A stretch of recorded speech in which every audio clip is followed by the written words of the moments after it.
నాడు యూనివర్సిటీ మంచి భవిష్యత్తు కోసం తెలుగు విద్యార్థులు ఇష్టపడే యూనివర్సిటీ.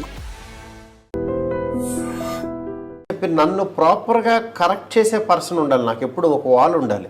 ఎవరికైనా అవసరం కదా, ఎవరికైనా కావాలి, నాకు ప్రత్యేకంగా కావాలి. ఎందుకంటే నేను ముందే చెప్పాను, సూపర్ మార్కెట్ లాంటి నా దగ్గర అన్నీ ఉంటాయని. అక్కడ చెత్త దొరుకుతుంది, కుళ్ళు దొరుకుతుంది, ఇది దొరుకుతుంది. కుళ్ళు కూడా మంచి అని చెప్పి యాక్చువల్గా వాళ్ళు ఇది చాలా బాగుంటుందని నమ్మితే ఓహో ఈ నమ్మాడు కదని చెప్పి ఆ కుళ్ళే బెస్ట్ అనుకుంటా. నా దగ్గర ఆ ప్రమాదం ఉంది. అందుకనే నాకు కొన్ని యావరేజ్లు, కొన్ని సూపర్ హిట్లు, కొన్ని ట్రెండ్ సెటర్లు రావడానికి కారణం అదే. నా దగ్గర అన్ని రకాలు. ఎందుకనంటే ఒక సినిమా వచ్చి భలే తీసాడని అనుకుంటే ఇంకో సినిమా వచ్చి ఏం లేదండి మ్యాటర్ అయిపోయిందని అనుకుంటారు. మళ్ళీ ఇంకో సినిమా అమ్మ ఇది బాగా తీసుకున్నాడు, ఇది భలే కుదిరిందని అనుకుంటారు.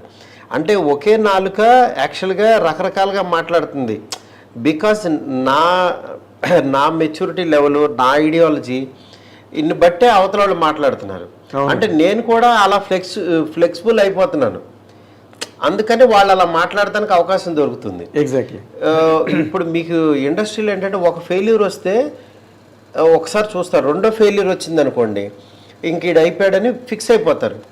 కానీ నాకు బ్యాక్ టు బ్యాక్ ఫెయిల్యూర్ హిట్లతో సంబంధం లేకుండా నా కెరీర్ అలా నడుస్తుంది, నాకు స్టార్స్ వస్తున్నారు, ఇంకా ఇంకా గ్రో అవుతున్నాను.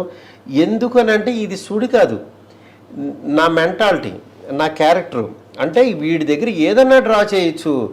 వీడిని రాంగ్ గైడెన్స్ ఇస్తే రాంగ్ రూట్లో వెళ్తాడు, వీడి రైట్ గైడెన్స్ ఇస్తే రైట్ రూట్లో వెళ్తాడని అవతల వాళ్ళు తెలుసుకున్నారనుకోండి, నాతో చాలా ఈజీ వర్క్. ఇది బాగోలేదు అని చెప్తే నాకు చాలా హ్యాపీగా ఉంటుంది. ఎందుకంటే 10 ఆప్షన్లు ఇస్తా.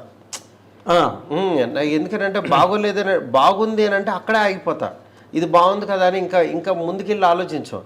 ఇది బాగాలేదు గురు అని నన్ను చిత్రహింస పెట్టేయాలి. అసలు అసహ్యంగా ఉంది, ఇలా అయితే అవదు, వేస్ట్ ఇలాంటి మాటలు అంటే నేను ఇంకా డబుల్ అయిపోతా.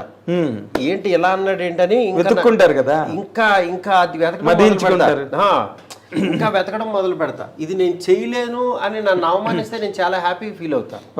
ఎందుకనంటే దాని నుంచి నాకు మంచి సినిమా వస్తుంది బయటికి. అవునండి. నన్ను డబుల్ మీనింగ్ డైరెక్టరో లేకపోతే ఇలా తీసాడా అన్న అనబట్టే ప్రేమ కథ చిత్రం వచ్చింది, ఒక జోనర్ పుట్టింది. అవునండి, అవును. ఆ తర్వాత అది ఎంతమందికి మాతృక, అది 500 సినిమాలు తీశారు హారర్ కామెడీలో. అవును. దాన్ని బట్టి యాక్చువల్గా ఏంటంటే నన్ను అలా అనకపోతే ఆ ప్రేమ కథ చిత్రం రాదు. అవునండి. నన్ను అన్న వాళ్ళందరికీ హ్యాట్స్ ఆఫ్ చెప్పాలి. నేను అందుకని నన్ను తిట్టినోళ్ళు కానీ ఇవి కానీ నేను వింటాను. ఓహో ఈడు ఇలా ఉన్నాడు అని అనుకుంటే నేను ఇంకోటి ఏదో వెయ్యాలి అని అనుకుంటా. అందరు నన్ను పొగడే బ్యాచ్ని ఎక్కువ నేను ఇది చేయను. నేను చూడండి, ఎందుకంటే పొగడతల వల్ల నాకు ఉపయోగం లేదు. ఏముంటుంది, నేను నేర్చుకునేది నన్ను తిడితేనే. అదే విమర్శకుడే నిజమైన స్నేహితుడు. నన్ను విమర్శించిన ప్రతి ఒక్కళ్ళు నాకు గురువుల కింద సమానం. ఎందుకనంటే నా గురువు అన్నవాడే కొట్టి యాక్చువల్గా బోధిస్తాడు, అంతే కదా. అలాగే విమర్శకుడు కూడా, రివ్యూ రైటర్స్ అవ్వచ్చు, వీళ్ళందరూ నా కెరీర్ డిసైడ్ చేసిన గురువులు. అవునండి. ఎందుకంటే ఇలా తీయకూడదు అని చెప్పారంటే కరెక్ట్. నేను ఇంకెక్కడ నేర్చుకున్నాను? అక్కడే కదా నేను నేర్చుకుంది, ఇక్కడే కదా మరి. అవునండి. అందువల్ల నేను వాళ్ళు ఎన్ని తిట్టినా నాకు మంచి పాజిటివ్గా ఫీల్ అవుతాను. అదే మీరు నార్మల్గా బాబు బంగారం కథ వెంకటేష్ లేదా సురేష్ గారు వాళ్ళందరూ కూడా 1-4 సార్లు విని కానీ ఓకే చేయరు. పాపం వాళ్ళ తప్పు లేదండి. ఎందుకంటే వెంకటేష్ గారికి నా మీద కాన్ఫిడెన్స్తో ఆయన ఈడు ఎలాగో మంచిగా తీసుకుంటాడని బిఫోర్ సినిమా బలబల మగాడని బట్టి ఆయన కూడా వచ్చేసారు.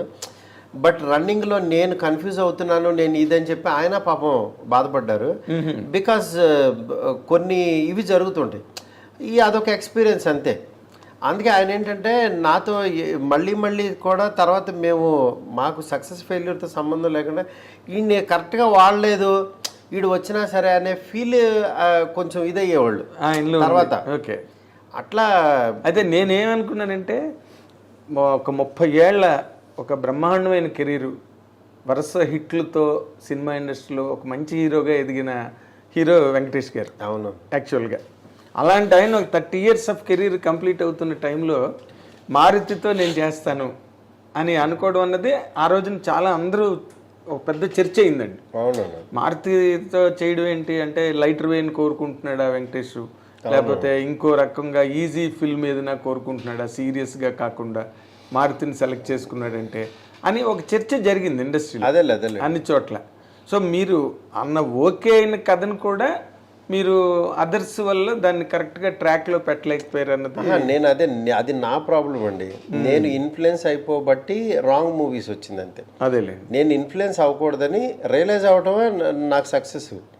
ఓహో నేను ఇక్కడ ఇలా వెళ్ళిపోకూడదు, మరీ ఇలా బ్లైండ్కి వెళ్ళకూడదు అని దాని తర్వాత రియలైజ్ అయ్యి నేను బిగినింగ్లో ఎలా కష్టపడి కూర్చుని రాసుకుని నా సక్సెస్ని వెతుక్కున్నానో అలా నేను మళ్ళీ ఇప్పుడు పని చేసుకుంటున్నాను.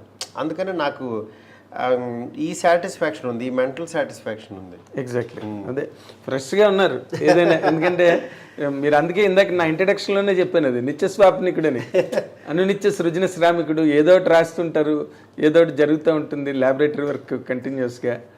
మెయిన్ ఒకటే సార్, డబ్బులు మనిషి కార్ సైజు ఇల్లు సైజు పెంచుతాయి కానీ యాక్చువల్గా మన మెంటాలిటీని పెంచవు.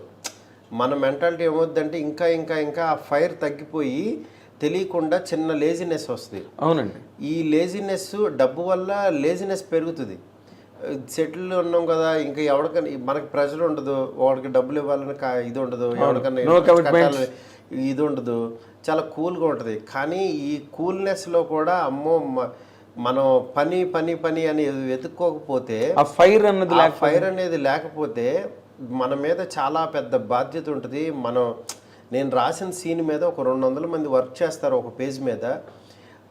ఆ పేజ్కి ఎంత వాల్యూ ఉండాలి అని నేను ప్రతి పేజు ప్రతి లైను అనుకోకపోతే మంచి సినిమా అనేది రాదండి, న్యాయం జరగదు. ఫస్ట్ అసలు రిజల్ట్ సంగతి దేవుడు ఎరగండి. ఫస్ట్ నా దగ్గర ఉన్న పేజ్ వరకు నేను సాటిస్ఫాక్షన్ ఉన్నాను, నా చుట్టుపక్కల సాటిస్ఫాక్షన్ ఉన్నాను, నా హీరో హ్యాపీగా ఉన్నాడు అనేది నేను చెక్ చేసుకోవాలి. అప్పుడు ఇంకొకరి చేతిలో పెట్టకూడదు. ఫస్ట్ అసలు ఎవడో వినేసి దాన్ని పేపర్ మీద ఎక్కించి ఆ ఐడియాలజీ, నేను సక్సెస్ అయింది నా స్టైల్తో. ఫట్మన్ కట్ చేస్తే all India level Hercules of Indian cinema Baahubali, భారతీయ సినిమా బాహుబలి, మిస్టర్ పర్ఫెక్ట్ ప్రభాస్తో సినిమా అనగానే అస్సలు భూగోళం బద్దలైంది ఇండస్ట్రీలో ఆ న్యూస్ వచ్చిన రోజున. అసలు అది ఎలా జరిగిందండి? న్యూస్ మేమే ఇవ్వలేదండి. మీరు ఇవ్వలేదు, సోషల్ మీడియాలో ఎవరు న్యూస్లు ఇవ్వకుండానే అది జనరేట్ అయిపోయి దాని గురించి ప్రత్యేకంగా పెట్టుకుందాం సార్. అంతేనా? 4 ముక్కలు చెప్పండి. ఇప్పుడు మీరు ఎందుకు వచ్చింది, ఎలా వచ్చింది అని మాట్లాడిన కానీ, but what is your experience? There is lot of expectation around. అదే సార్, అది ఆ సినిమా స్టార్టింగు ఎండింగు దాని గురించి చెప్పాలనంటే అదొక పెద్ద గ్రంథం. అదేంటంటే అది ఇంత సింపుల్ గా మాట్లాడే విషయం కాదు. నెక్స్ట్ దాని స్టార్ట్అప్ అలాగే ఉండాలి, దాని ఎండింగ్ అలాగే ఉండాలి.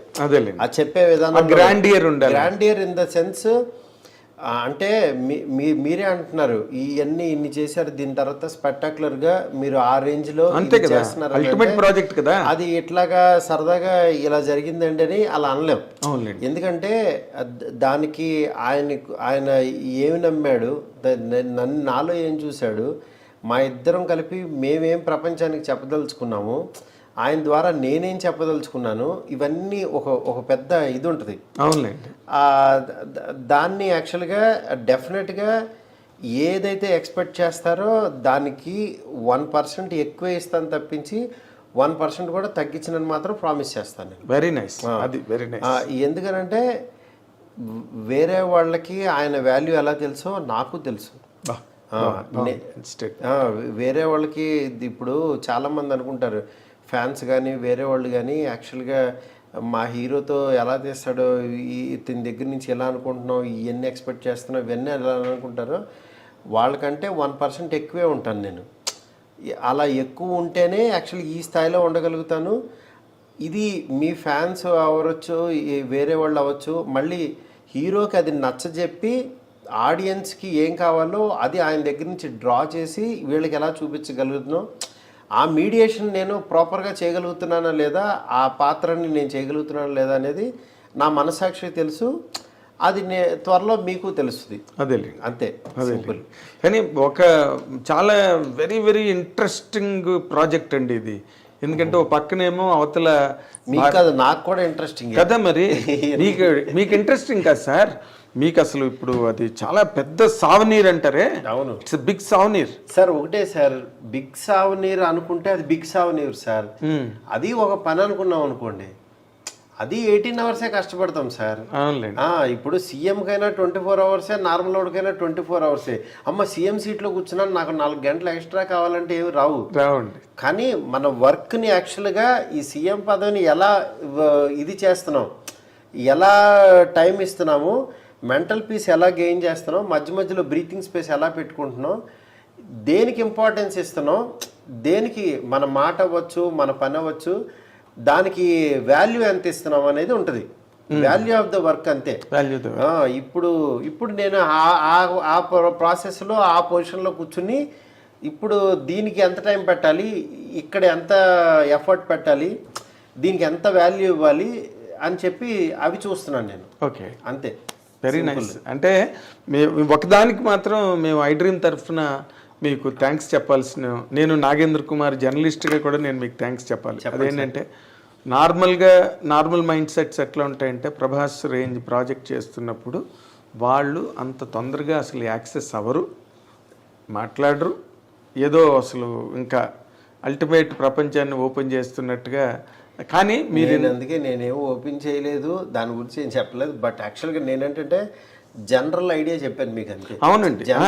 నేను దేనికి థ్యాంక్స్ చెప్తానంటే, ఈ టైంలో కూడా మాకు టైం ఇచ్చి చక్కగా మీ ఎక్స్పీరియన్సెస్ అవన్నీ కూడా అంటే నాకు తెలిసి ఈ రోజు వరకు ఇంత విరివిగా, ఇంత వివిడ్గా అవును మీరు ఎక్కడ మాట్లాడలేదు. అవును, మీ ఆలోచనలు, మీ అభిప్రాయాలు ఇంతలా ఆవిష్కారం ఫాలో అప్ సార్. ఎందుకంటే నేను గబుక్కును ఎవరిని ఇబ్బంది పెట్టను. నాకు మీరు నా మీద చూపించిన ప్రేమ అవచ్చు, అభిమానం అవచ్చు, నా ద్వారా ఏదో చెప్పదలుచుకున్నారు, అందుకనే ఈ టైం ఇలా కుదిరింది. ఎగ్జాక్ట్లీ. అంటే మీ జర్నీ నాకు చాలా ఇంట్రెస్ట్ అండి.